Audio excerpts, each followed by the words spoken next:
لا حول ولا قوة إلا بالله العلي العظيم حسبنا الله نعم الوكيل نعم المولى ونعم النصير بسم الله الرحمن الرحيم الحمد لله رب العالمين الصلاة والسلام على أشرف الأنبياء والمرسلين سيدنا ونبينا وحبيب قلوبنا وطبيب نفوسنا أبي القاسم محمد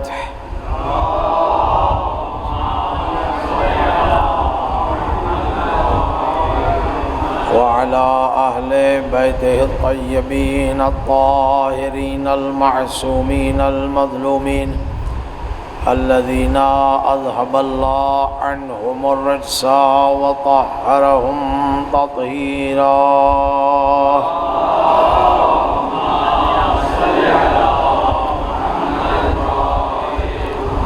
سيما بقية الله روحي وأرواح العالمين لتراب مقدمه الفداء رب اشرح لي صدري ويسر لي أمري واحلل عقدة من لساني يفقهوا قولي ولعنة الله على أعدائهم أجمعين من يومنا هذا إلى يوم الدين أما بعد فقد قال الله تبارك وتعالى في كتابه المجيد والفرقان الحميد وقوله الحق بسم الله الرحمن الرحيم يا أيها الذين آمنوا اتقوا الله وكونوا مع الصادقين الصلوات على محمد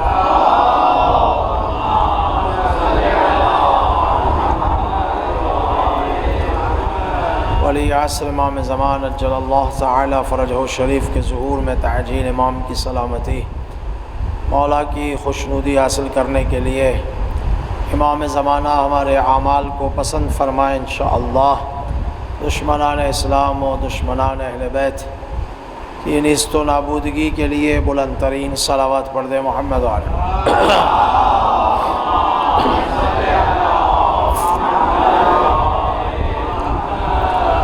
عزیزان محترم، یہ وقت، یہ زمانہ، یہ حالات اس بات کی طرف متقاضی ہیں کہ ہم کم از کم کسی ایک ایجنڈے پر، کسی ایک مسئلے میں ایک ہو کر وحدت اور اتحاد کے ساتھ زمانے کے دشمنوں کا مقابلہ کر سکیں۔ دشمن متحد ہے، دشمن اتحاد کے ساتھ ہے۔ اس دشمن کے اتحاد کو توڑنے کے لیے، اس دشمن کی تمام سازشوں کو ناکام کرنے کے لیے ضروری ہے کہ ہم بھی ایک ہو جائیں۔ اختلافات، نظریاتی اختلافات ہو سکتے ہیں، ہونے بھی چاہیے، لیکن اس وقت اس بات کی ضرورت ہے عزیزان محترم۔ بات پہنچ رہی میری آپ تک یا نہیں؟ ایک صلوات پڑھیں محمد علیہ وسلم۔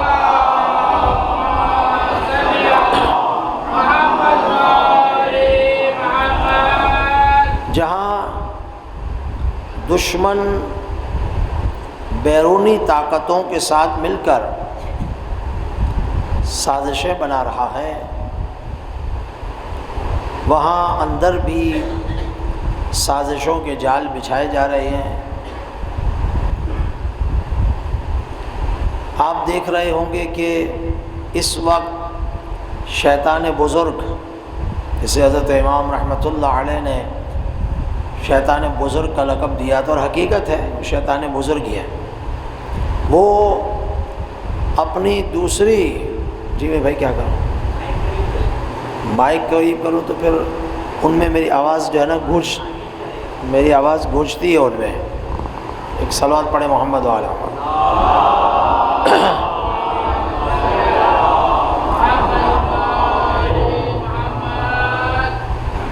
ایک اور صلوات پڑھے محمد وعلی محمد.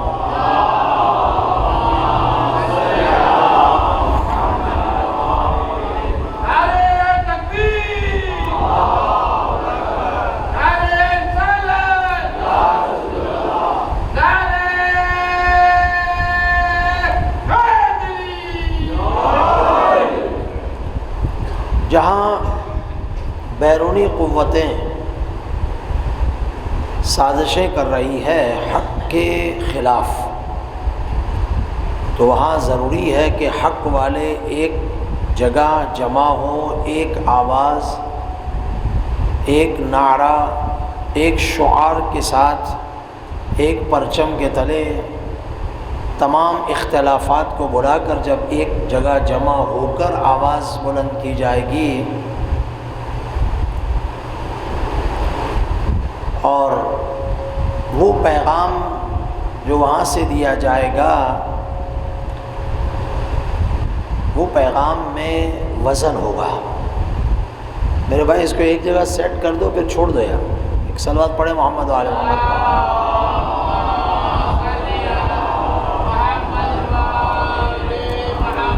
سب آ جائیے، میں نے تو ان کو سنانا جو میرے سامنے بیٹھے ہیں، مجھے آواز کہاں پہنچانی ہے. ایک اور بلند صلوات پڑھے محمد وعلی محمد.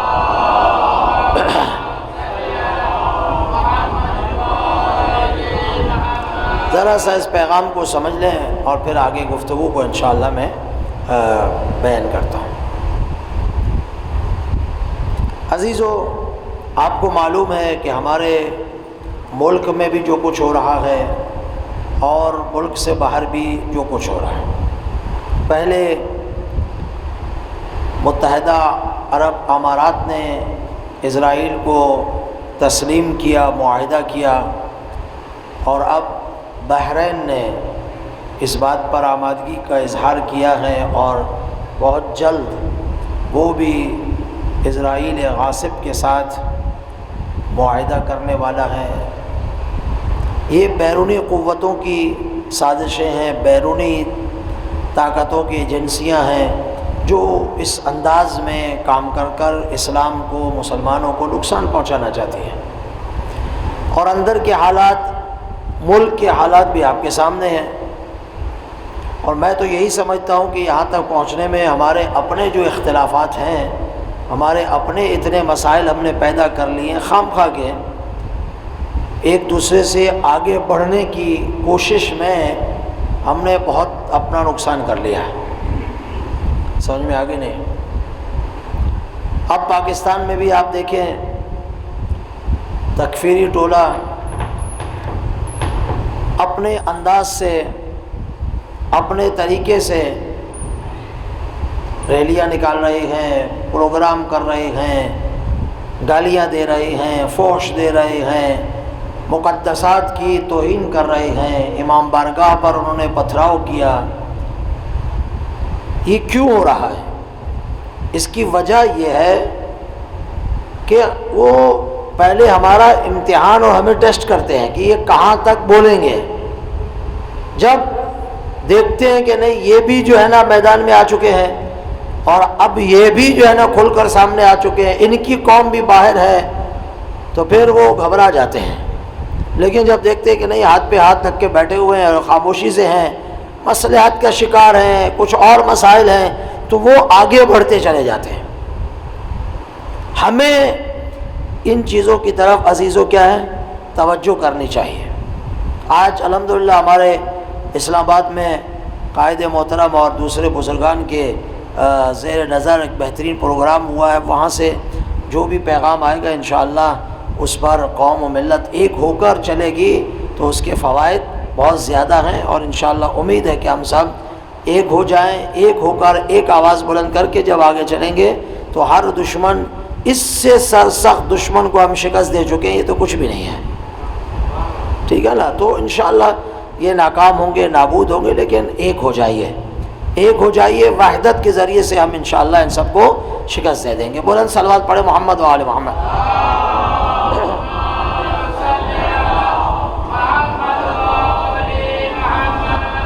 عزیزوں، میں نے کل آپ کی خدمت میں عرض کیا کہ اللہ تبارک و تعالی نے معجزات دیے ہیں، ہر نبی کو ایک معجزہ دیا ہے، بینہ دیا ہے، جس کے ذریعے سے وہ اپنی صداقت کا اعلان کرتے تھے کہ ہم اللہ کی جانب سے نبی بن کر آئے ہیں۔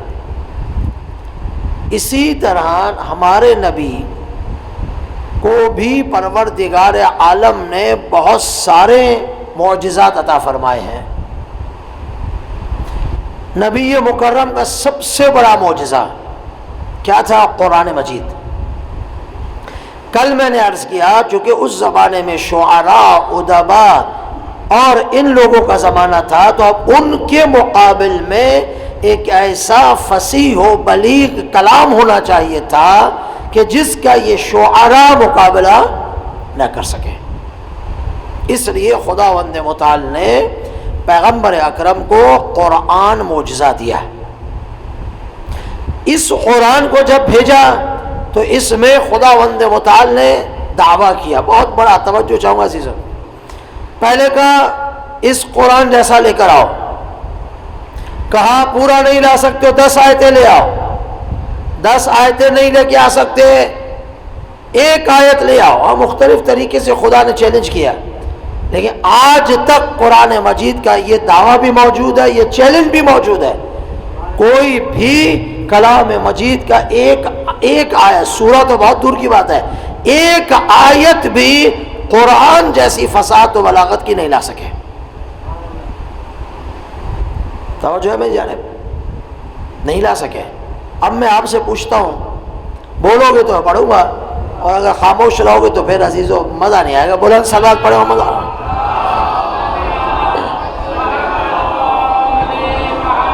بتائیے قرآن جو معجزہ ہے نبی کا، یہ پیغمبر کے جانے کے بعد ختم ہو گیا یا ابھی ہے؟ ابھی ہے نا؟ اور یہ کب تک رہے گا؟ قیامت تک رہے گا، ایسے ہی ہے۔ یعنی قیامت تک نبی مکرم کا معجزہ زندہ ہے، اور وہ کون سا ہے؟ قرآن مجید۔ ہم نے تو دیکھیں اتہامات تو بہت زیادہ لگتے ہیں نا۔ ایک بات ہے آپ تہمت لگا دیں، الزام لگا دیں، گھر بیٹھے ہوئے کچھ بھی کہہ دیں، اب اس کا تو ادعا ہمارے پاس ہے ہی نہیں۔ ہمیں آپ کہتے ہیں کہ یہ الزام لگتا ہے کہ شیعوں کے 40 سپارے، سنا ہے نا؟ آپ نے نہیں سنا؟ سنا ہے؟ ہم سے تو نہیں سنا نا، اپنے علماء سے تو نہیں سنا نا، یا سنا ان سے بھی نہیں سنا نا؟ وہی بیان کرتے ہیں، پھر وہی کہتے ہیں کہ کسی کی بکری تھی، ہاں بکری بھی آپ کی، گھر بھی آپ کا، اور قرآن ہمارا کھا گیا۔ نعوذ باللہ۔ یار صلوات پڑھے محمد و آل محمد پر۔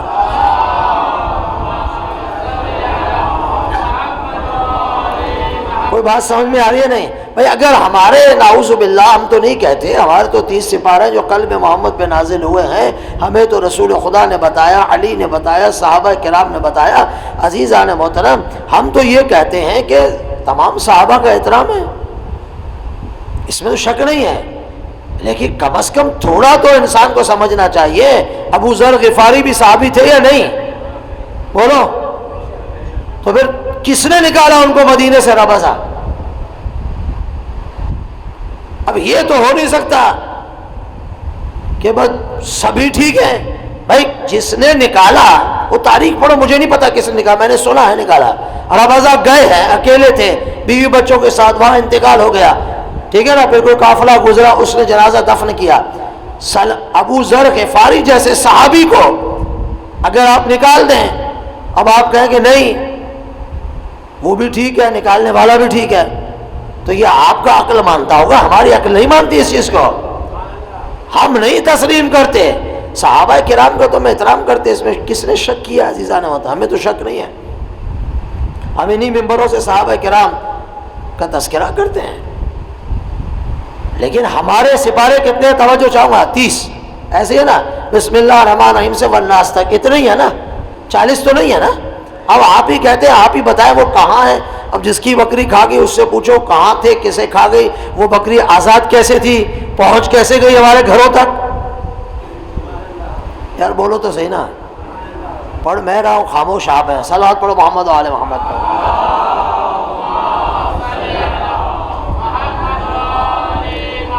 خیر، قرآن 30 سپارے ہیں، 6000 سم آیات شریفہ ہیں، ٹھیک ہے نا. اب یہ قرآن زندہ جاوید ہے، قیامت تک ہے نا. نبی دنیا سے چلے گئے لیکن نبی کا معجزہ بولیے موجود ہے، اس لیے کہ نبی کی نبوت ختم ہوئی ہے، نبی کی شریعت ختم نہیں ہوئی. نبی کی نبوت کا وقت ختم ہوا ہے، نبی کا اعجاز ختم نہیں ہوا. اب ایسا ہونا چاہیے نبی کے بعد جو نبی کا اعجاز بھی زندہ رکھے اور قرآن کو بھی ویسا زندہ رکھے جیسا نبی کے زمانے میں تھا. ہاں تو وہ کون ہو سکتا ہے؟ بولیے میرے بھائی، بولو عزیزان محترم، کون ہو سکتا ہے؟ امیر المومنین. اب کہتے ہیں آپ خلیفہ تو بلا فاصل کیوں کہتے ہیں؟ بھائی ہم کہتے ہیں آپ کو کیا ہے؟ کبھی سنا ہے؟ کچھ نہیں سنا، خاموشی سنو گے مجھے، تھوڑا بولو یار. ہاں خلیفہ تو بس ایک حضرت کہنے لگے کہ یہ عربی میں ہمیں گالیاں دیتے ہیں. بھائی ہمارے یہاں تو گالیاں ہیں نہیں میری جان، ہم تو گالی جو دیتا اس کو بھی برا بلا کہتے ہیں، ہم تو اس کو منع کرتے ہیں. مکتب میں ہمارے گالی ہے ہی نہیں. صحیح ہے نا؟ لعنت تو قرآن کر رہا تو ہم کیا کریں؟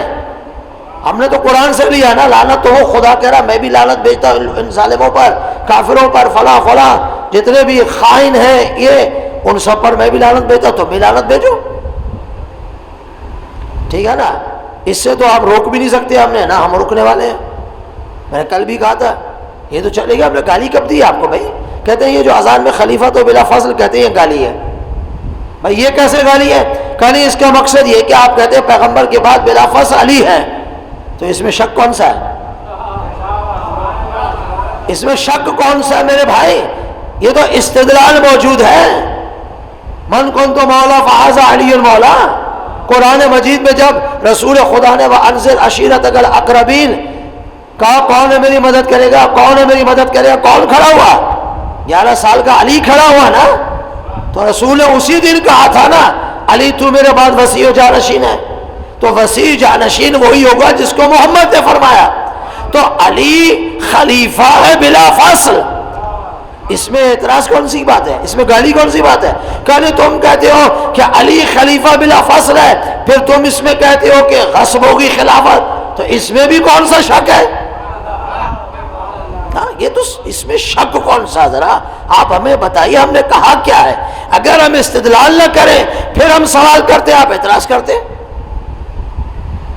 پھر ہم سوال کرتے آپ اعتراض کرتے کہ یہ کہ ہم نے کچھ نہیں کہا. ہم مان لیا 2 منٹ کے لیے کہ پیغمبر چلے گئے کسی کو نہیں چھوڑا، مان لیا پیغمبر چلے گئے کسی کو خلیفہ جانشین نہیں بنایا، کہا جمع ہو جاؤ بنا لو جس کو بنانا ہے. یہی بحث ہے نا کہ پیغمبر نے کسی کو نہیں بنایا. پیغمبر کہا تم سب جمع ہو جاؤ، تم ماشاء بڑے پڑھے لکھے ہو سمجھدار ہو، بیٹھ کے بنا لو کسی کو. مان لیتے یار، مان لیتے. اتنا بتاؤ کہ بعد والے کیسے بنے یار؟ بولو صحیح نا. بعد والوں کا انتخاب ہوا یا نہیں ہوا؟ یا تاریخ میں بتاؤ انتخاب ہوا ہو، انتخاب نہیں ہوا، کیوں نہیں ہوا؟ بھائی وہ بھی حضرت فرما دیتے کہ میں جا رہا ہوں اب اپنے بعد اور کسی کو بنا لو، پھر وہ چلے جاتے، پھر کہتے آپ بنا لو، پھر اس سلسلہ چلتا رہتا. لیکن بعد میں انتخاب ہے ہی نہیں. یعنی نبی کو نہیں پتا تھا،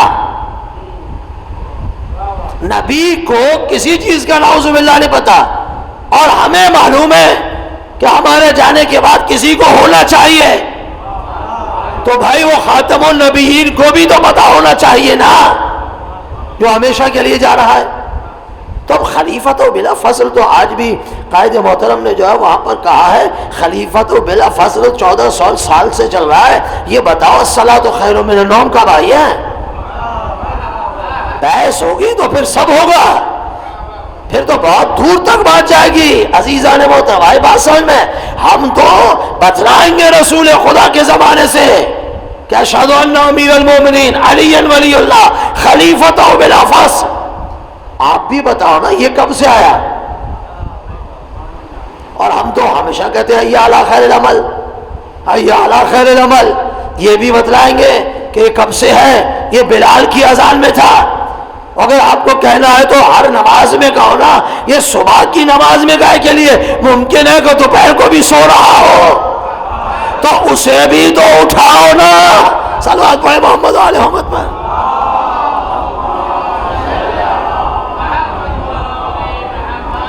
یہ تو نہ ہوئی نا میری بات سمجھ میں آ رہی نہیں؟ استدلال ہے, کتابیں بھری ہوئی ہے, ایک ایک استدلال ہے. لیکن کہنے کا مقصد ہے عقیدہ اپنا بیان کرنا ہے استدلال کے ساتھ.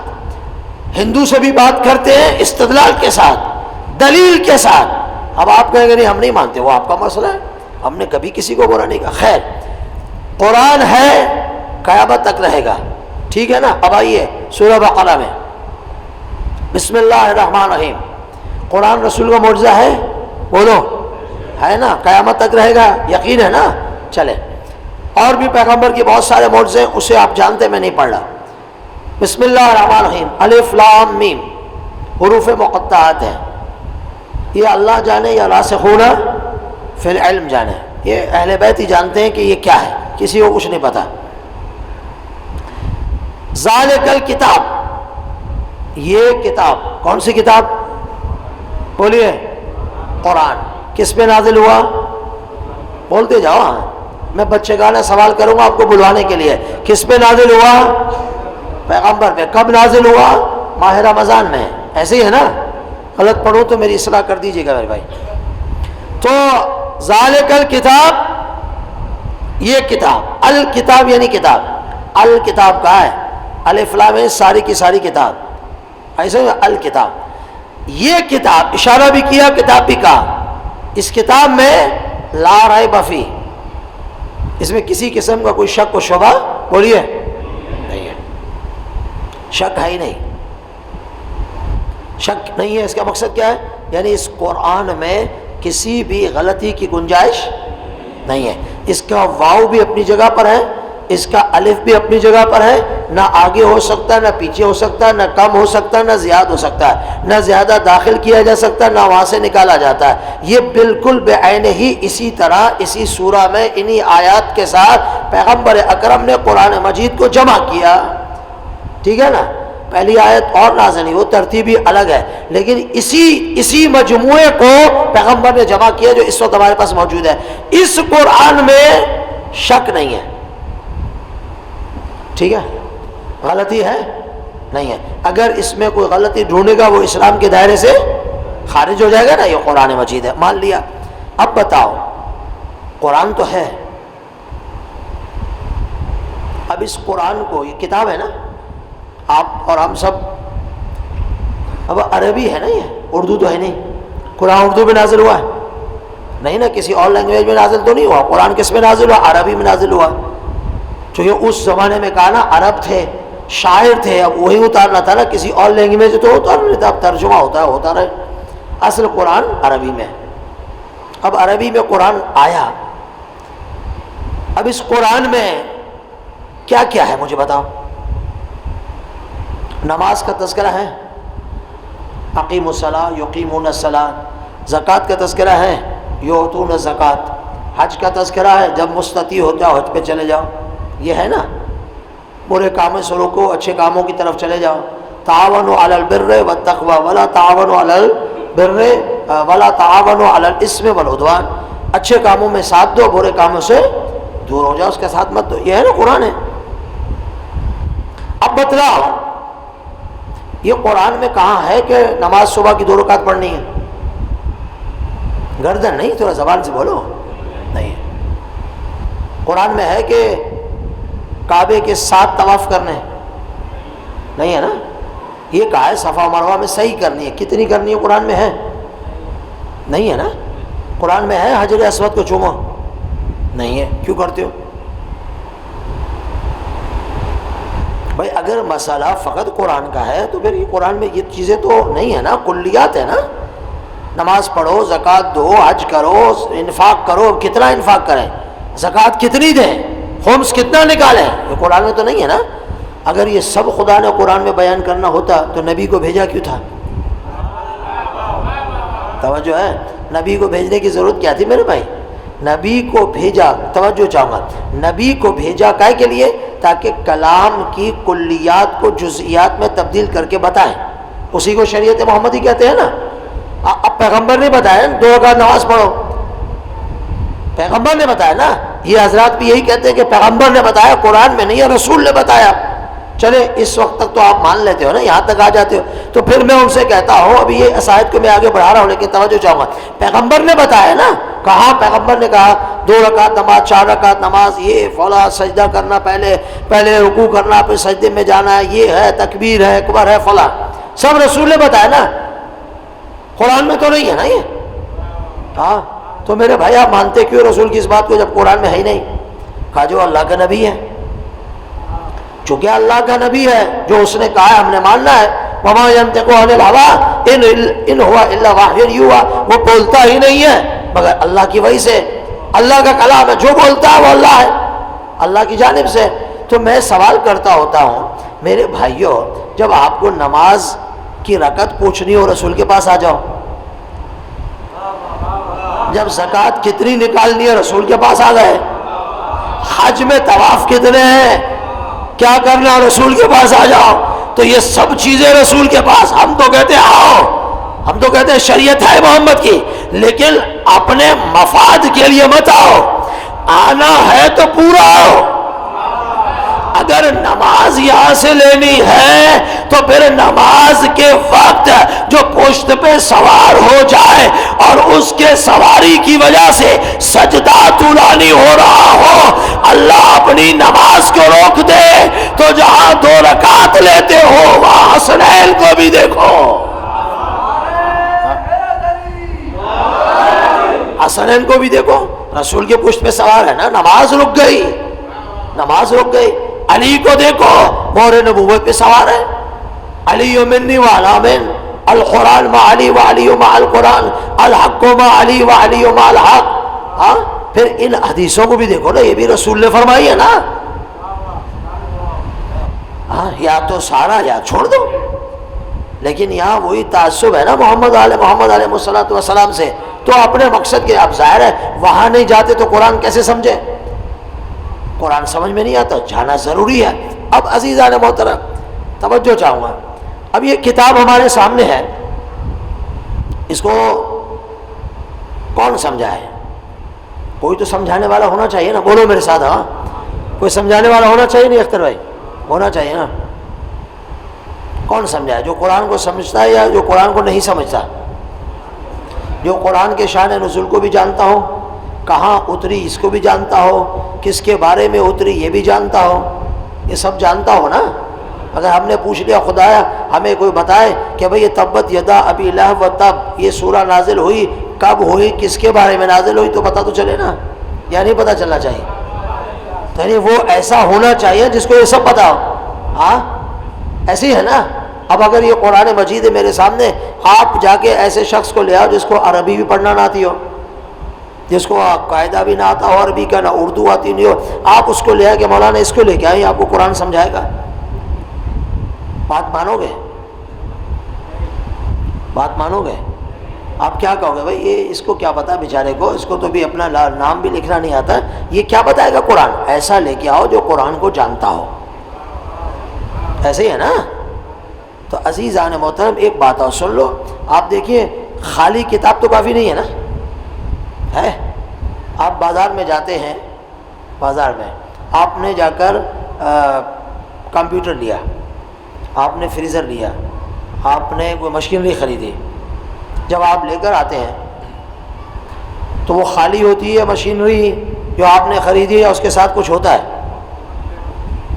بولو یار تھوڑا تو بولو بھی. یہ تو ہوتی ہے نا، بک ہوتی ہے نا چھوٹی. اب اس میں انگلش میں لکھا ہوتا ہے اور ساتھ میں پھر اردو میں بھی لکھ دیتے ہیں. ایسے ہی ہے. اب اگر یہ بک نہ ہو، بک ہو فقط، آپ مشین لے کر آ گئے، ہاں اب یہ بک آپ کے پاس موجود ہے، اب اس کو سمجھانے والا کوئی نہ ہو کہ یہ بٹن کہاں لگانا ہے، اس کو کہاں لگانا ہے، کون سا بٹن کہاں لگے گا یہ، اور اگر آپ نے بغیر پوچھے ہو یہ لگا دی تو اس مشین کا اثر کیا ہوگا؟ ختم ہو جائے گی نا، تباہ و برباد ہو جائے گی۔ اب اس کو سمجھتا جو چاہوں گا، اس کو سمجھنے کے لیے آپ جا کے جو باہر جھاڑو نکالنا اس کو لے کر آؤ گے کہ بتاؤ یار یہ ہم نے فریزر چلانی ہے، اب یہ قاعدہ ہے، کتاب ہے، تو پڑھ کے بتا دو، لے کے آؤ گے؟ نہیں نا، کس کو ڈھونڈو گے؟ توجہ چاہو، کس کو ڈھونڈو گے؟ ایسے کو ڈھونڈو گے جو اس کتاب کو پڑھنا جانتا ہو، نہ فقط پڑھنا جانتا ہو۔ بھائی ممکن ہے انگلش میں لکھا ہوا ہے، کسی بچے کو لے آؤ جو انگلش جانتا ہے، وہ آپ کو پڑھ کے دے دے گا اس میں یہ لکھا ہے، یہ کافی نہیں ہے۔ ایسا لے کر آؤ جو اس مشینری کے بارے میں معلوم رکھتا ہو، علم رکھتا ہو کہ یہ پڑھے اور پھر وہ تارے وہاں لگائے، مگر خالی پڑھنے والا نہیں چاہیے، جو سمجھتا بھی ہو۔ تو بس عزیزان محترم، جب ایک چھوٹی سی مشینری ایرے غیرے کو نہیں دیتے، کو اس کو فٹ کر کے دے، تو قرآن مجید ایسے ویسے کے ہاتھ میں نہیں دیا جا سکتا۔ یہاں یہ مشین برباد ہوگی، وہاں زندگی برباد ہو جاتی ہے۔ صلوات پڑھے محمد و آل محمد پر۔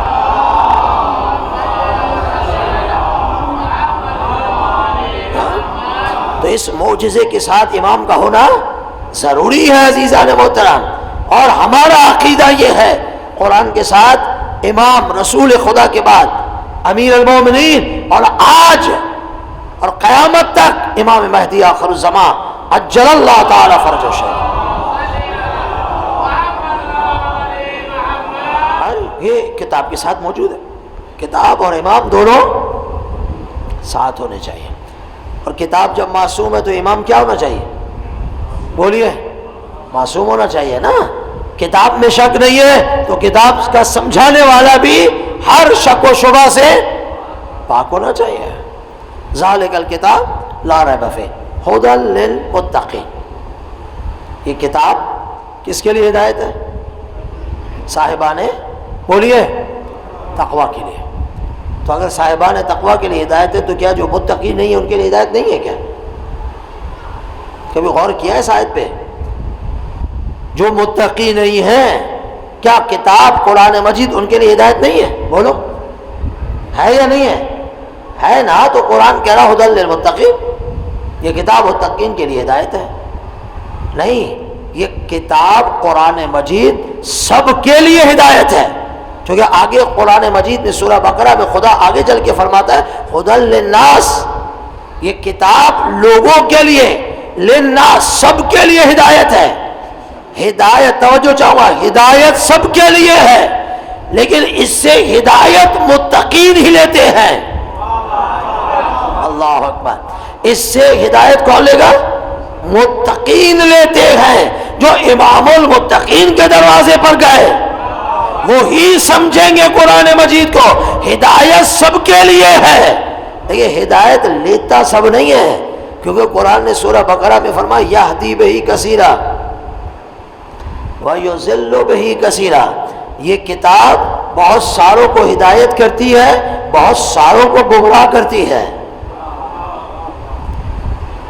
میرے بھائی، میری تو عادت ہے یہی پڑھنا، توجہ چاہوں گا۔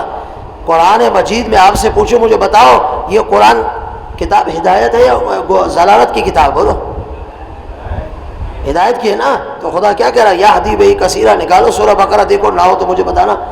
ہاں، ابتدا میں ہے یہدی بہ کثیرا ویضل بہ کثیرا، بہت ساروں کو ہدایت کرتی ہے، بہت ساروں کو گمراہ کرتی ہے۔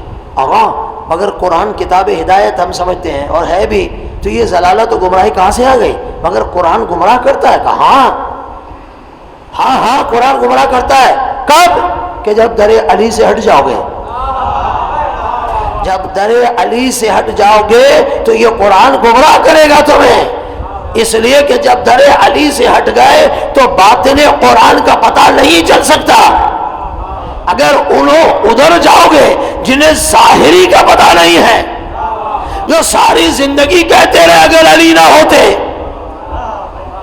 یار اب اس سے زیادہ تو نہیں پڑھ سکتا نا، جو ساری زندگی کہتے رہے اگر علی نہ ہوتے تو ہمارا نہ جانے کیا ہوتا۔ ایک اور صاحب نے فرمایا اگر 2 سال امام صادق کے نہ ہوتے جن کے پاس میں نے تعلیم حاصل کی ہے تو میں نابود ہو چکا ہوتا۔ تو تمہاری تو نابودی ہے آل محمد کے بغیر۔ اب تو سمجھ جاؤ کہ قرآن ہادی ہے ان کے لیے جو در علی پر آتے ہیں، ضلالت ہے ان کے لیے جو در علی سے جدا ہو جاتے ہیں۔ صلوات پڑھیں۔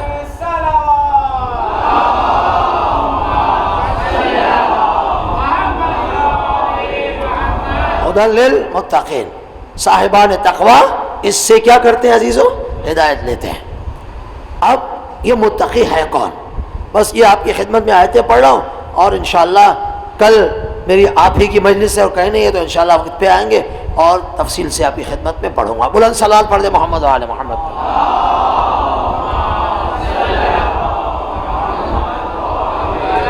عزیزان محترم، خدا کیا کہا متقی کون ہے؟ توجہ چاہوں گا میرے دوستو، کل اس پہ گفتگو کریں گے، اور امام زین العابدین نے کچھ واقعات آپ کی خدمت میں عرض کروں گا۔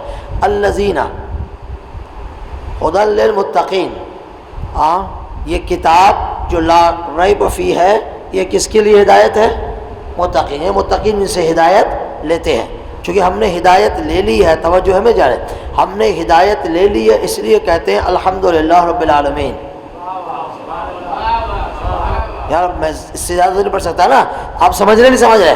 ہم نے ہدایت لے لی ہے، ہم نے ہدایت لے لی ہے، چونکہ ہدایت صراط علی ابن ابی طالب ہے، ہدایت ولایت علی ابن ابی طالب ہے، ولایت اہل بیت علیہ الصلوۃ والسلام ہے، ہدایت علی کی ولایت تکوینی پر ایمان لانے کا نام ہے، ہدایت علی ابن ابی طالب کے فضائل اور مقام پر ایمان لانے کا نام ہے۔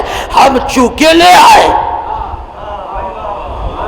ہم چونکہ لے آئے تو ہم کہتے ہیں الحمدللہ رب کہتے ہو نہیں کہتے؟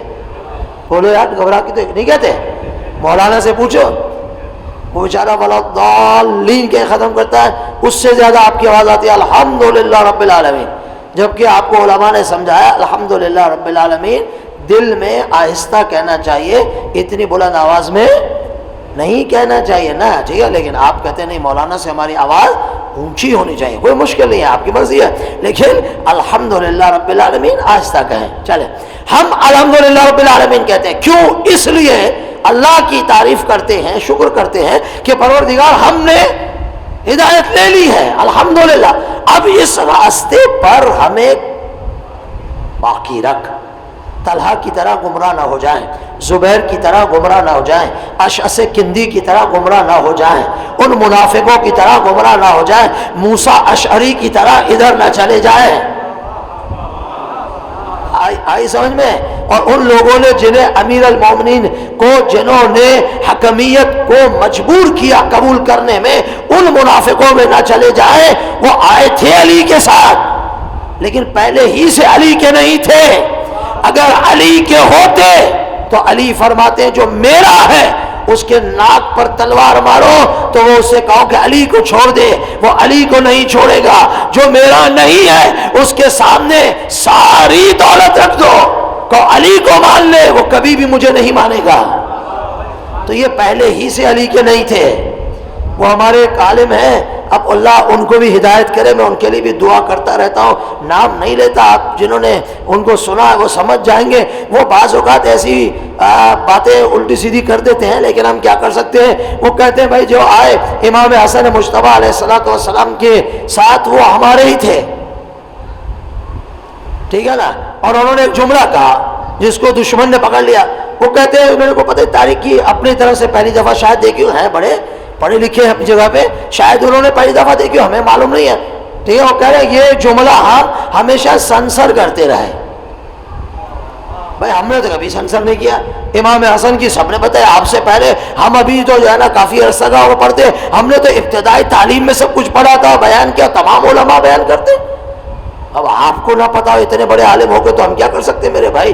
آپ تو ان لوگوں کو غذا مہیا فرماتے ہیں، میں تو ان کی ہدایت کی دعا کر سکتا ہوں۔ آپ تو مختار ثقفی رحمت اللہ علیہ کے بارے میں جو نظریہ رکھتے ہیں اپنی جگہ، لیکن اس خبیث کو بٹھا کر اس کی زبان سے مختار ثقفی کو مرتد کہلواتے ہیں۔ ہاں، یہ کون سا مذہب ہے؟ یہ کون سے مکتب کی خدمت ہے؟ یہ کون سی اصلاح ہے جو آپ اپنے طریقے سے کر رہے ہیں؟ یہ اصلاح نہیں ہے، یہ آپ بھی مقدسات کی توہین کر رہے ہیں۔ مختار ثقفی کو امام زین العابدین نے دعا دی ہے اور آپ ایک کے ساتھ بیٹھے وحدت وحدت وحدت ہوتی کیا ہے؟ وحدت کا معنی یہ نہیں ہے کہ آپ اپنے ساتھ بٹھا کر اپنے لوگوں کی اور اپنے مقدسات کی توہین کر رہے ہیں۔ قطعاً قبول ہے، کوئی کتنا بڑا ہو عزیزان محترم، غلط ہے اس کو غلط کہنا پڑے گا، بات ہے صاف۔ صلوات پڑھے محمد و آل محمد پر۔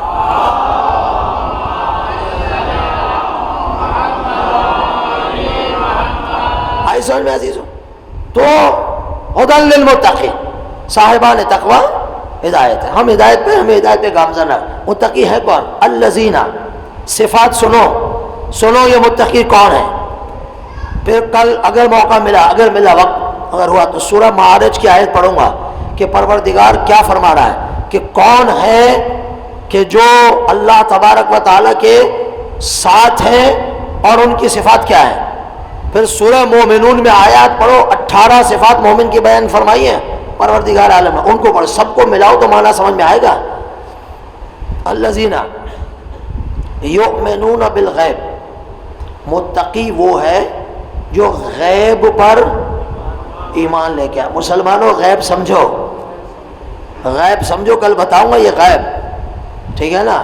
آیت اللہ جوادی آمولی نے اپنی تفسیر تسنیم میں بہت خوبصورت بحث کی ہے تفسیر اس آیے کے ذیل میں انشاءاللہ کچھ مطالعے بتاؤں، اگرچہ ان کی علمی گفتگو ہوتی ہے، عوام تک پہنچانا کچھ آسان نہیں ہوتا، مشکل کام ہوتا، لیکن کوشش کریں گے 2-4 جملے آپ کی خدمت میں بزرگوار کے بیان کرو۔ الذین یؤمنون بالغیب، پہلا کیا ہے؟ غیب پر ایمان لے کر آئے، پہلی صفت متقی۔ 2 وَيُقِيمُونَ الصَّلَاةَ، وَيُقِيمُونَ نماز، ایسے ہی ہے نا، نماز بعد میں ہے، غیب کا علم پہلے ہے۔ وَيُؤْتُوا الزَّكَاةَ، زکات دیتے ہیں۔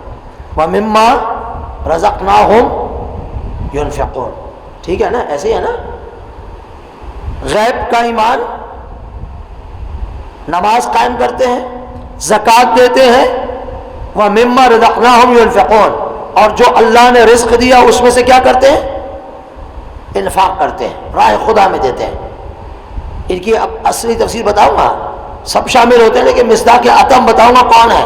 پھر فرمایا یؤمنون ما انزل الیک، جو آپ پر نازل ہوا اس پر ایمان لے کر آتے ہیں، وما انزل من قبلک، اور جو پہلے والوں پر نازل ہوا اس پر بھی ایمان لاتے ہیں، وبالآخرۃ هم یوقنون، آخرت پر یقین بھی رکھتے ہیں۔ 6 نشانیاں بتائیں متقین کی۔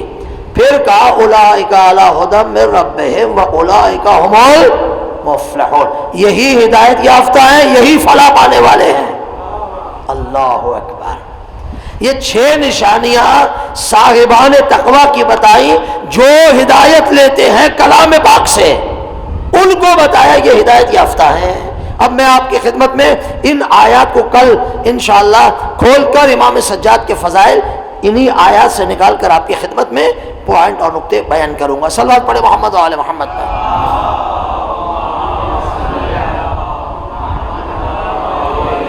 ایسی صلوات نہیں، آپ بلند ترین صلوات پڑھے محمد و آل محمد۔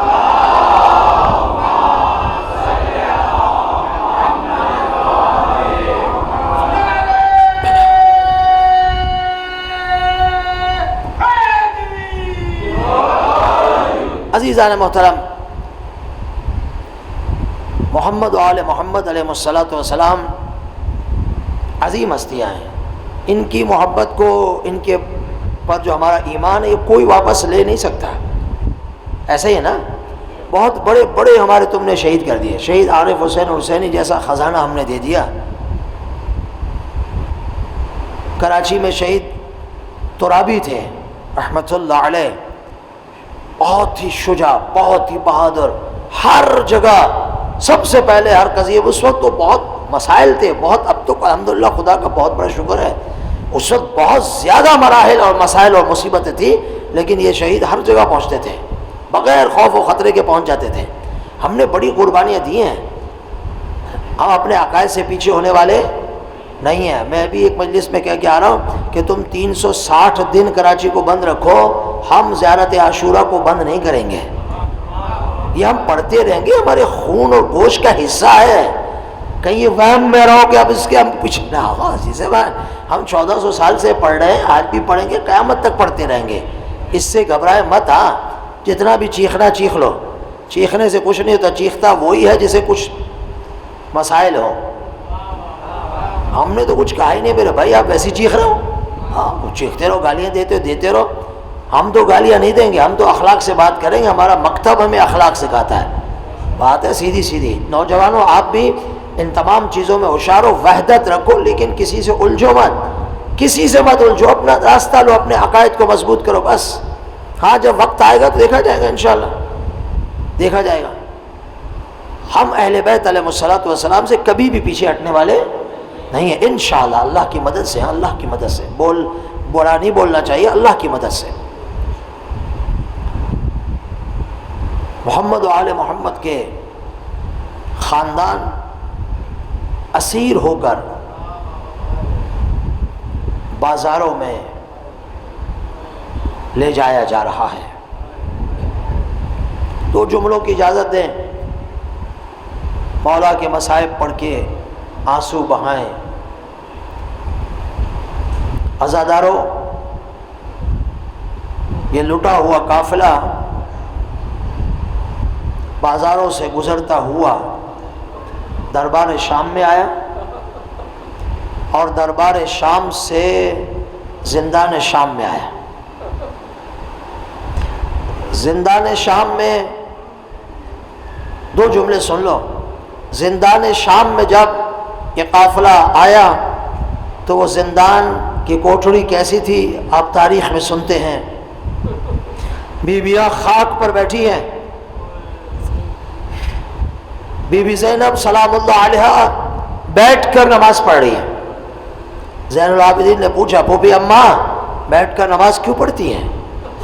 فرمایا، سجاد بیٹا، کھانا اور غذا اتنی آتی ہے کہ میں بچوں میں اور تقسیم کر دیتی ہوں، میرے لیے بہت کم بچتی ہے، تو اس لیے میرے بدن میں کمزوری اور نحیفی آ گئی ہے، تو میں کھڑی ہو کر عبادت نہیں کر سکتی۔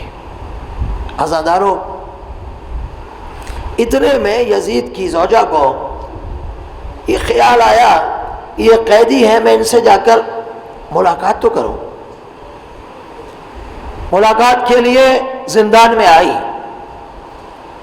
ظاہر بادشاہ ہے، بادشاہ کی بیوی ہے، وہ اپنے اسی جلال کے ساتھ آئی، کرسی لے کر آئی، اور نہیں پہچانا، اس کو یہ تھا کہ یہ باغی ہے، نعوذ باللہ، آ کے کرسی پہ بیٹھ گئی۔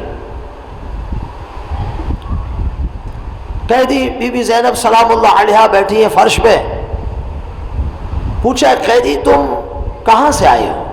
تمہارا تعلق کس شہر سے ہے، کس علاقے سے ہے؟ بی بی نے فرمایا، ہمارا تعلق مدینے سے ہے۔ بس مدینے کا نام سنا تڑپی۔ پوچھا، مدینے میں کس قبیلے خاندان سے تمہارا تعلق ہے؟ کہا، بنی ہاشم۔ بس یہ سنا، ہندا کی کرسی چھوٹی، وہ بھی زمین پہ آ کے بیٹھی۔ کہا، بنی ہاشم سے ہو؟ بتاؤ، بنی ہاشم میں میری ایک بی بی ہے، میری شہزادی ہے، جن کا نام زینب ہے، اسے پہچانتی ہو یا نہیں؟ پہچانتی ہو یا نہیں؟ بی بی زینب نے فرمایا، ہندا، اگر اپنی بیوی کو، اپنی شہزادی کو اس زندان میں دیکھے پہچان لے گی۔ کہا، قیدی کیا بات کر رہی ہے؟ کہا، ہندا پہچان، میں ہی وہ زینب بنت علی ہوں۔ ہندا، میرے حسین کا سر تیرے شوہر کے دربار میں پڑا ہے، جس کے لبوں پہ وہ چھڑی مار رہا تھا۔ عزادارو، ہندا اٹھی، جلدی سے اٹھی، یزید کے پاس آئی، اپنی چادر کو اڑا دیا، اتار کے پھینک دیا۔ یزید نے فوراً اپنی ابا اس کے سر پہ دی۔ ہندا کہتی تجھے شرم نہیں آتی؟ تجھے میرے سر کے پردے کا اتنا خیال ہے اور علی کی بیٹیاں ننگے سر۔ عزادارہ نے سید الشہداء پتا چلا، جس کو پتا چلتا گیا یہ آل محمد کی نواسیاں ہیں، یہ علی کی بیٹیاں ہیں، ان کے اندر ایک انقلاب آتا گیا۔ بس یہی زندان تھا، بس آخری جملہ، یہی زندان تھا۔ رات کو رونے کی آواز آئی، دکھ بھری آواز میں رونے کی آواز آئی۔ زندان کا داروغہ امام سجاد کے پاس آیا، کہا اے قیدی بتا رات کو کون روتا ہے یہاں پر؟ بتا رات کو یہاں روتا کون ہے؟ کہا کوئی نہیں روتا۔ نہیں، رات کو رونے کی آواز آتی ہے، حسین حسین کر کے کوئی روتا ہے، مستور ہے روتی ہے، اور اس کا درد والی آواز ہوتی ہے جو ہمیں آرام نہیں کرنے دیتی ہے۔ کہا نہیں، خیمے یہاں ہمارے زندان میں تو کوئی نہیں ہے۔ کہا نہیں، روتے ہیں۔ تو امام سجاد نے کہا کل اگر رونے کی آواز آئے تو پھر مجھے بتانا۔